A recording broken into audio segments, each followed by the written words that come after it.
होए पाप गौ घाटे समाना।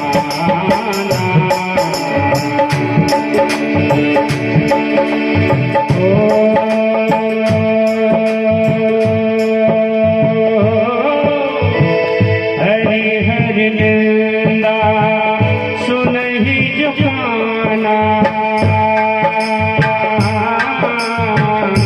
होए पाप गौ घाटे समाना।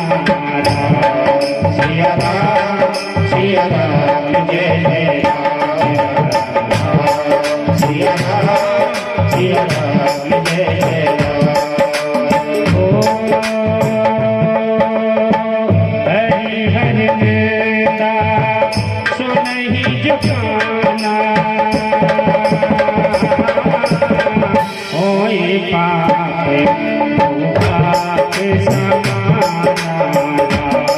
सिया राम जय जय राम। सिया राम जय जय राम। सीता राम राम राम। भजते राम राम राम। सीता राम स्वागत सत्कार अपने 5 सज्जनों के साथ में यहाँ आए, आके सब बात भूल गए। मैया सती से कुछ नहीं कहा कि तुम्हारे पिता ने मेरा अपमान किया, आज झगड़ा हो गया। भगवान तो सब भूल गए। भगवान तो क्षणम तुष्टा क्षणम रुष्टा, रुष्टा तुष्टा क्षणम छड़ी। क्षण मात्र में गुस्सा हो जाते हैं, भूल भी जाते हैं।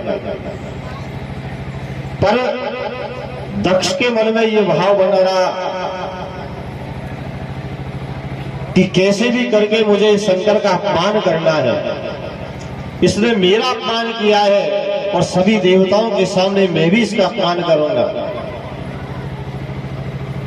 इसी मन में विचार करते हुए एक बार प्रजापति दक्ष ने हरिद्वार में बृहस्पति नामक यज्ञ का आयोजन किया। आयोजन में सभी देवताओं को बुलाया गया, सभी देवियों को बुलाया गया, पर सबसे मना कर दिया। सबको आना है, सबको आना है, पर शंकर को कोई नहीं बुलाएगा। सबके निमंत्रण भेजा, पर भगवान शंकर के यहाँ किसी प्रकार का कोई निमंत्रण नहीं भेजा। अब तो देवता अपने अपने विमानों से सज धज कर यज्ञ में भाग लेने के लिए जाने लगे। जैसे ही देवताओं को पता चला कि दक्ष की और भगवान शंकर का झगड़ा हो रहा है, महाराज दक्ष ने भगवान शंकर को नहीं बुलाया है, तो कुछ लोग आनंद लेने के लिए रास्ता चाहे दूसरा था, पर कैलाश पर्वत के ऊपर से जाने लगे और जोर जोर से बात कर रहे थे, देखो तो सही महाराज दक्ष कितना बड़ा धर्मात्मा है, कितना बड़ा विशाल यज्ञ कर रहा है, सभी देवताओं को निमंत्रण दिया है, सबको आसन देगा, कितना वैभव है, वो देखो कितना देवताओं का सम्मान करता है। जैसे ही ये सब चीजें सती ने सुनी, सती भगवान के पास गई। महाराज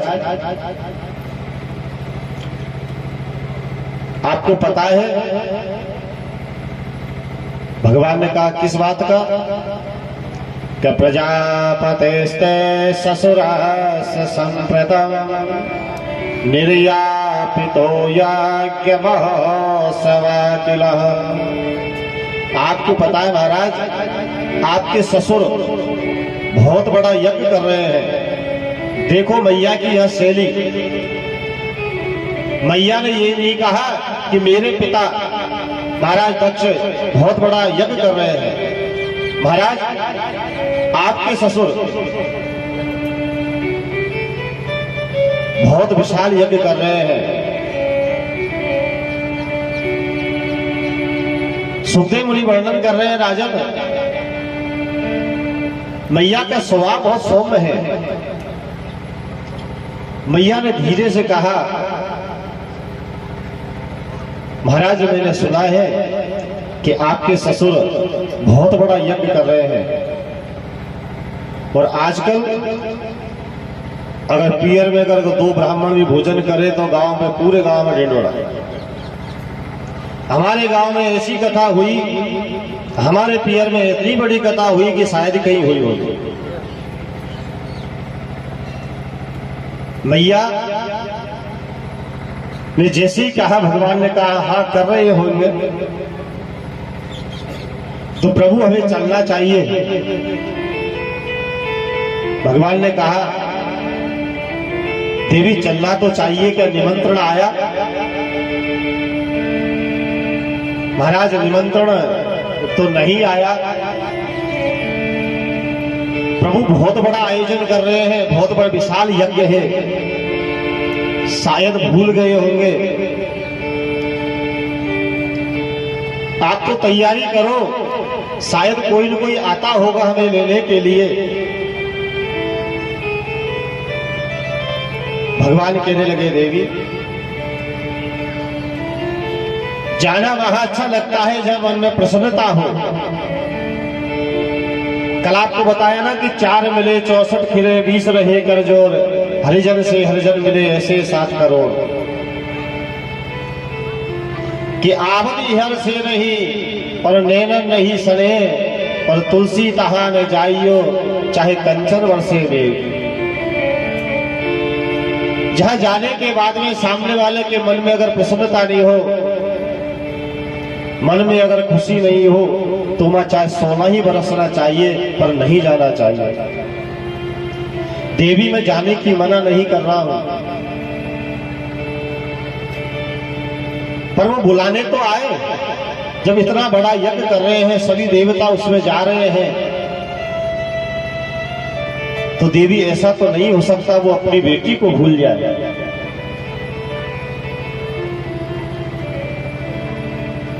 जब पूछा, भगवान ने कहा, देवी मैंने आज तक आपसे नहीं कहा, पर मुझे ऐसा लगता है कि आपके पिताजी को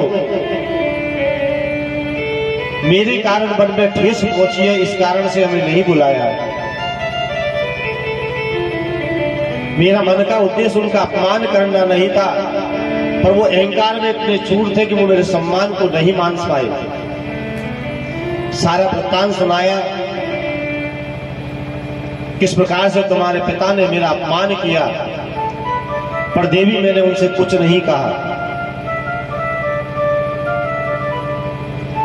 जैसे ही मैया ने सुना, आपने मुझसे जब से क्यों नहीं कहा,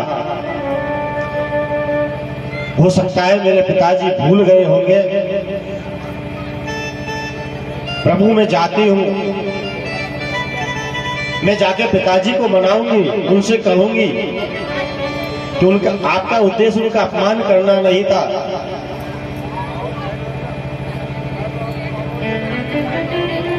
भगवान ने बहुत समझाया, देवी मत जाओ, देवी तुम्हारा भी वहां अपमान होगा, तुम सहन नहीं कर पाओगी। मैंने तो सहन कर लिया, पर तुम सहन नहीं कर पाओगी। पर मैया नहीं मानी। मैया ने अपने वस्त्र उठाए और यज्ञशाला की ओर चल दी। पीछे से भगवान ने नंदी को बुलाया, कहा, नंदी ऐसा करो, सती का जितना भी सामान है सब इकट्ठा कर दो और उसको उनके पिता के घर जाके छोड़ आओ। सारा सामान इकट्ठा किया। सती ने जैसे ही सारा सामान देखा, नेत्रों से अश्रुधारा देने लगी। प्रभु मेरा उद्देश्य घर छोड़ना नहीं है, मेरा उद्देश्य तो ये, अगर कोई मन मुटाव है तो एक दूसरे का मिलना हो जाएगा। फिर भी मैं कोशिश करूंगी कि पिताजी तुम्हें मनाने के लिए आए। सती ने दूर से ही देखा सुंदर यज्ञशाला बनी हुई है। यज्ञशाला में जैसे ही प्रवेश किया, दक्ष ने सबसे कह रखा है मैंने सती को और शंकर को नहीं बुलाया है, अगर वो आ भी जाए तो उनसे कोई बात नहीं करेगा, और जिसने भी बात करी उसे यज्ञ से बाहर कर दिया जाएगा। सुंदर पांडाल सजा रखा है, सुंदर यज्ञशाला बना रखी है, स्वर्ण के स्तंभ लगे हुए हैं, सामने मैया खड़ी है, सभी बहनें खड़ी हुई है। बहनों ने देखते तो मुंह छुपा लिया, माता ने जैसे ही देखा, माँ तो माँ होती है,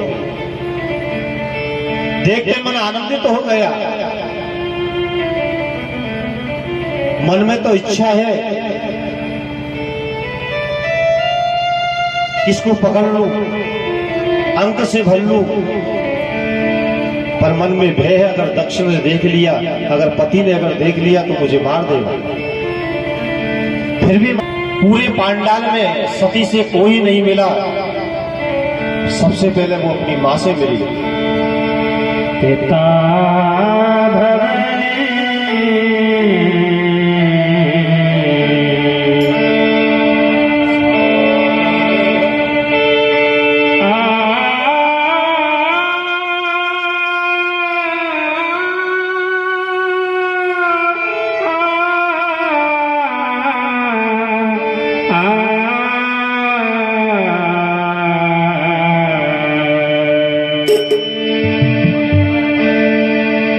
पिता भवन जब गई भवानी,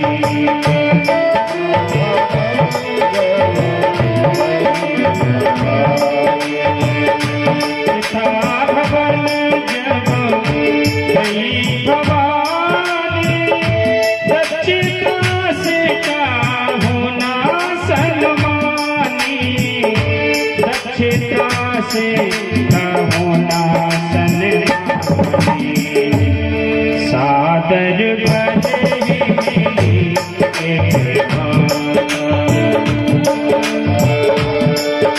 एक माता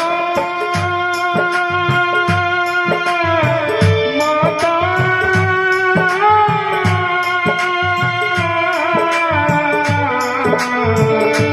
माता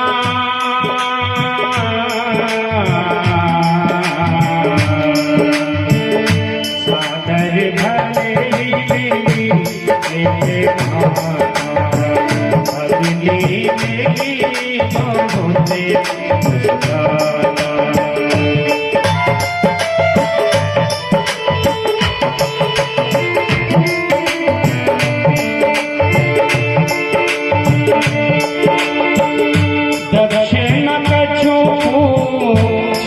कुशला सतही बिलोके जरे सबगा,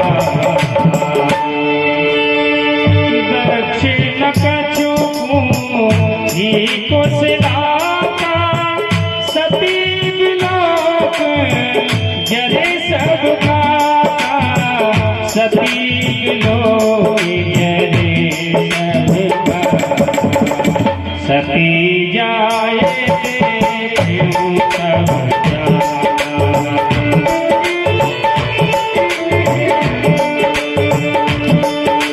सती जाए देखूं तब जागा, कतहु न देख संग कर भागा, कतहु न देखे संग कर भागा, कतहु नदी